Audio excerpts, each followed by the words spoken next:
will take the name Mexican enemies have given me. The whites will learn it, and you will learn it. He was known to millions as Tonto, the loyal sidekick of the Lone Ranger, a smiling face on television. But behind the feathered headdress and painted lines, Jay Silverheels carried a life of struggle, injustice, and relentless determination. He was a man trapped by a name that meant fool, paid less than his white co-star, and forced to speak lines that humiliated the culture he loved. Yet he refused to stay silent. From the frozen reserve of 6 Nations in Ontario to the bright but unforgiving lights of Hollywood, Jay fought not just for fame, but for dignity, representation, and the future of every Native actor who would follow. This is the story of the man behind the mask, a tale of talent, courage, and the cost of breaking barriers in an industry built to erase him. Jay Silverheels was born Harold J. Smith on May 26, 1912, on the 6 Nations of the Grand River Reserve near Hagersville, Ontario. From the very start, life tested him. Harold was one of 10 children crammed into a small, weathered house where poverty was never far. His father, Alexander George Edwin Smith, had returned from World War I, a hero, decorated with the Military Cross for acts of bravery. But the war had left him deafened, in constant pain, and psychologically scarred. On a modest farm, surviving on $49 a month from the Canadian government, his war medals offered little more than symbolic pride. Harold watched his father struggle with headaches and hearing loss daily, witnessing the invisible scars of war take their toll on a man who had once been celebrated for courage. Harold's mother, Mabel, part Mohawk, part Seneca, was a force of quiet strength. With limited resources, she maintained the household, using traditional medicine where doctors refused to treat indigenous families. The family's diet came mostly from the land, barter, or small trades, and yet she carried herself with dignity, teaching her children resilience, pride, and the importance of cultural survival. Poverty wrapped itself around Harold's early life, shaping his ambitions, his endurance, and his understanding of the world's inequalities. Even as a small boy, Harold learned that to survive meant to endure, adapt, and excel, despite the odds stacked against him. By age 5, Harold's talent for athletics was unmistakable. He sprinted across lacrosse fields with a speed that left peers and spectators in awe. By 19, he had earned a spot in professional box lacrosse with the Toronto Tumults under the name Harry Smith. He wasn't alone in this pursuit. His cousins and brothers, Porky, Beef, and Chubby, traveled with him, forming a family unit that carried the hopes and survival strategies of generations.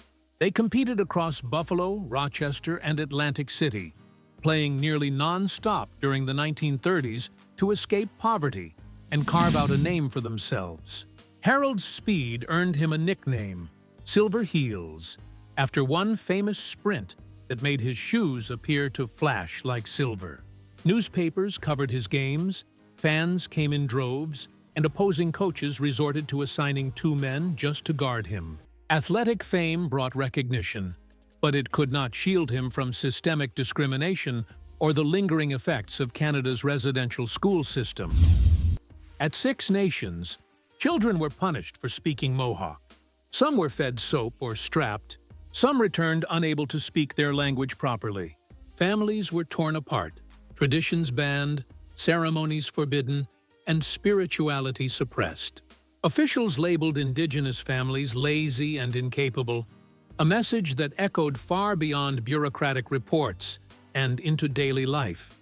Harold internalized this reality, developing a quiet strength that would carry him through the racism, poverty, and systemic barriers of both Canada and later Hollywood. The Great Depression deepened Harold's struggles. His family moved to Buffalo in search of work, and he labored on farms, picking up any job that could provide food or a roof over their heads. His father, a decorated war hero, could barely work without pain, and his mother bartered family heirlooms just to feed her children. Poverty gnawed at their dignity and sense of self, but it also instilled in Harold a relentless drive to succeed. By 1932, Harold was playing professional lacrosse for money, earning $75 a game, a significant sum during the Depression. Yet his fame on the field was about to intersect with an opportunity that would alter his life forever. In 1937, touring Los Angeles with his team, Harold's athletic prowess caught the attention of comedian Joe E. Brown at Gilmore Stadium. Brown offered Harold a small film role after witnessing a breathtaking stunt, a diving catch that took 11 takes to perfect. The payment of $150, double his lacrosse wages, sparked a new path. By the end of that year, Harold had earned a Screen Actors Guild card and began appearing in films under the stage name Jay Silverheels. Chosen for its exotic appeal and echoing the nickname he had earned on the lacrosse field. His early work was often minor and uncredited, largely as background native characters. Studios frequently had him stripped to the waist, judged more for his body than for his talent. Yet Jay was meticulous, learning lines, observing acting styles, and absorbing the mechanics of film. He refused to let superficial limitations dictate his path. By 1941, after years of uncredited work, Jay finally secured a speaking role, a breakthrough that reflected both his perseverance and dedication to authentic representation. He had spent years portraying scouts, warriors, and extras in over 15 films, each performance underscoring his professionalism and respect for the cultures he represented. Despite limited recognition, he studied Shakespeare and classical acting techniques, sharpening his craft and preparing for opportunities that might finally allow him to transcend the stereotypes imposed by Hollywood. When World War II broke out, Jay served his country, though details of his military service remain sparse. Returning to Hollywood in 1945 under the name Jay Silvers, he re-entered an industry still rigidly bound by racial stereotyping. White actors continued to play native roles in makeup, and Jay was routinely handed scripts that demanded broken English, caricaturing the very people he sought to portray with dignity.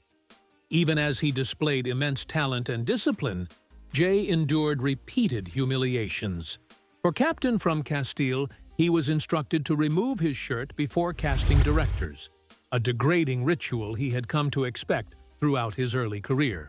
Yet he persisted, navigating the inequities of Hollywood with quiet strength. His insistence on authenticity occasionally sparked conflict. One director, Wilhelm Thiele, lost control and nearly attacked him on set in 1955, requiring physical restraint, while Clayton Moore, the Lone Ranger, frequently stepped in to defend him. Jay's skill in improvisation and infusing realism into his performances distinguished him from his peers, even when the system demanded stereotype and simplification.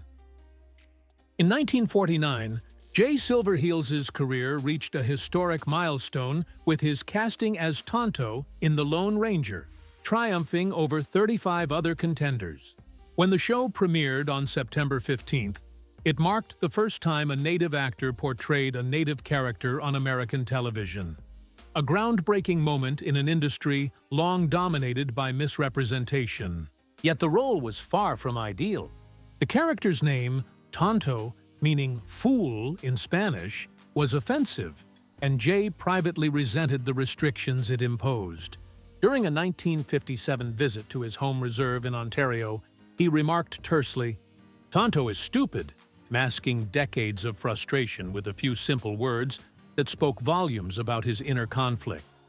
While Tonto brought Jay fame, it also brought typecasting.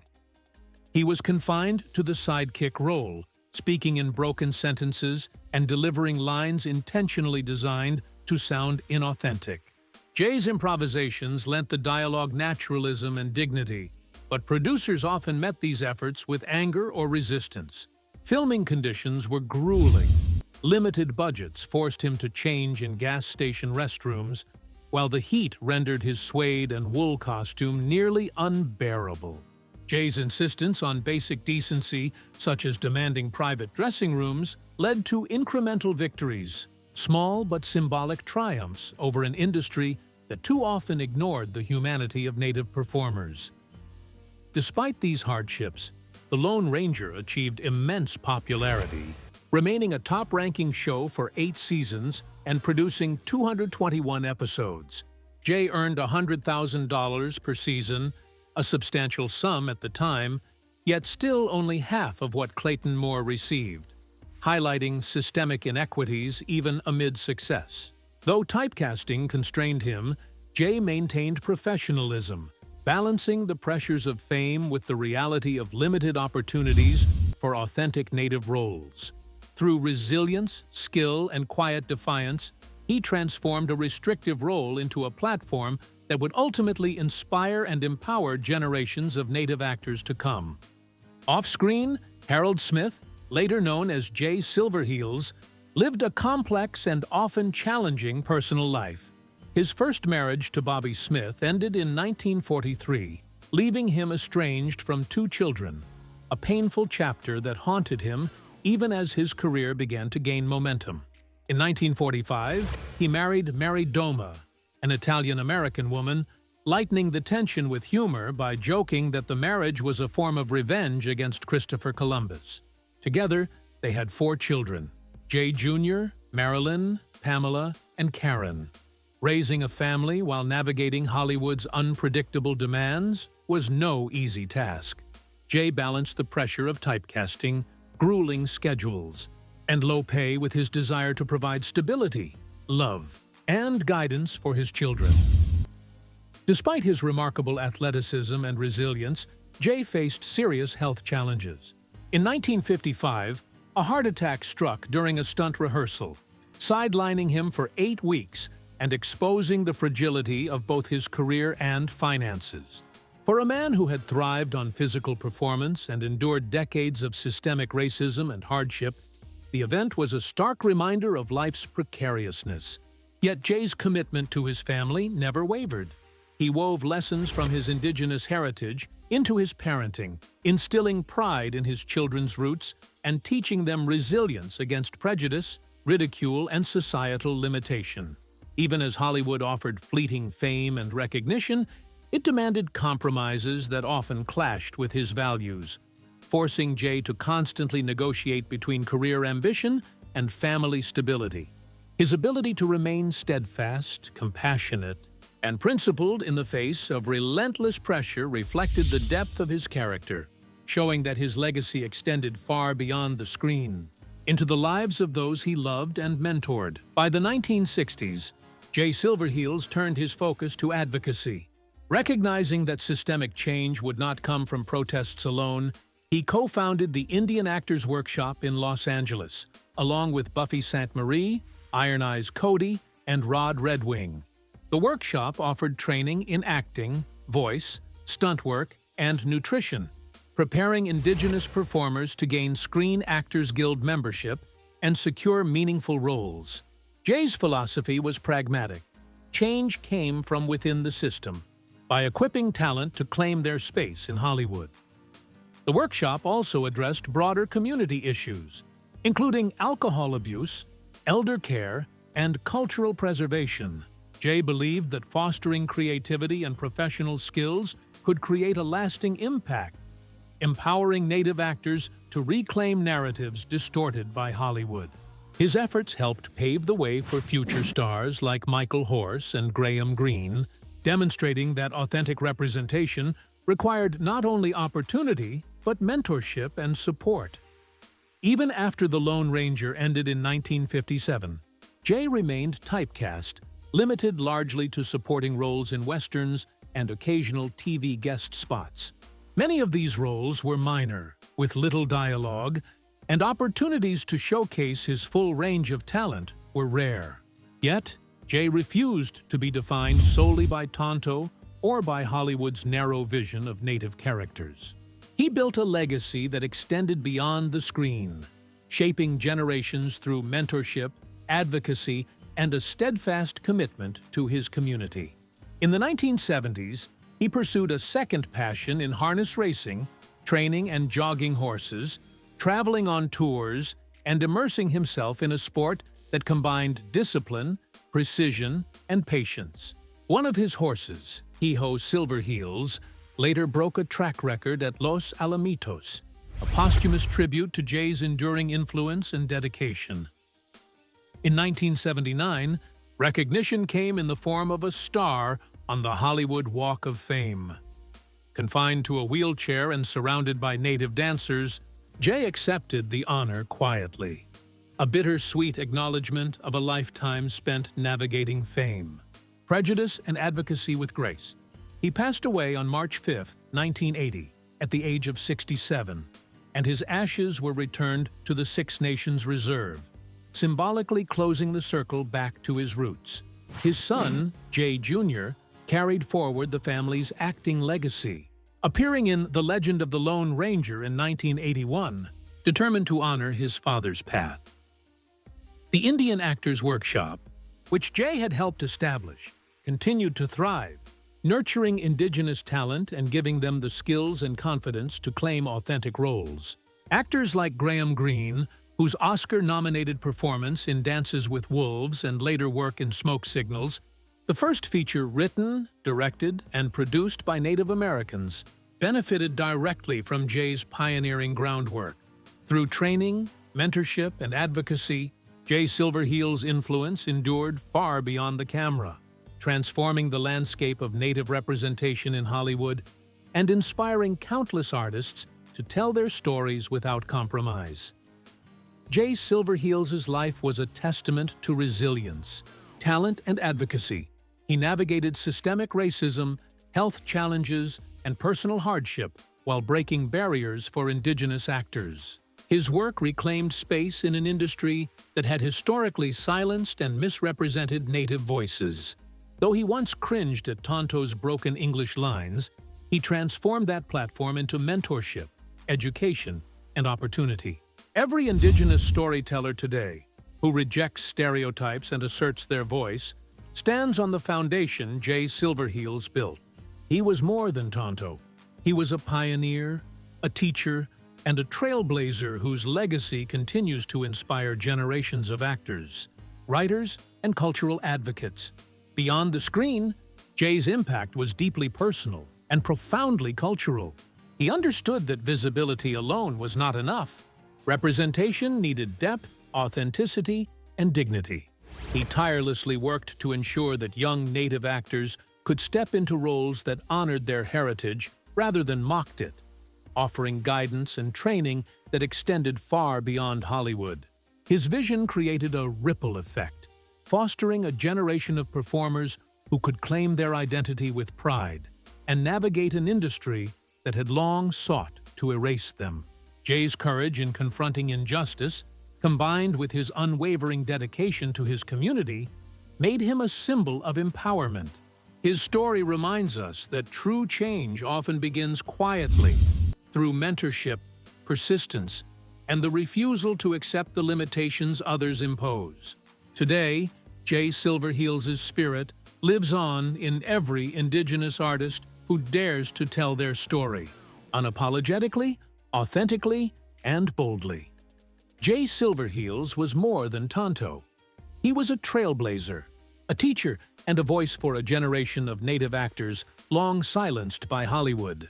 He turned typecasting into mentorship, prejudice into advocacy, and frustration into opportunity. Every indigenous storyteller who now refuses to be boxed into stereotypes, every actor who claims authenticity on their own terms, walks the path Jay carved decades ago. His legacy is not just in the roles he played, but in the doors he opened, the voices he amplified, and the courage he inspired. In the story of Jay Silverheels, we see the power of resilience, the cost of representation, and the enduring triumph of a man who refused to be invisible. Share your thoughts in the comments, and don't forget to like and subscribe for more dives into Hollywood's hidden history.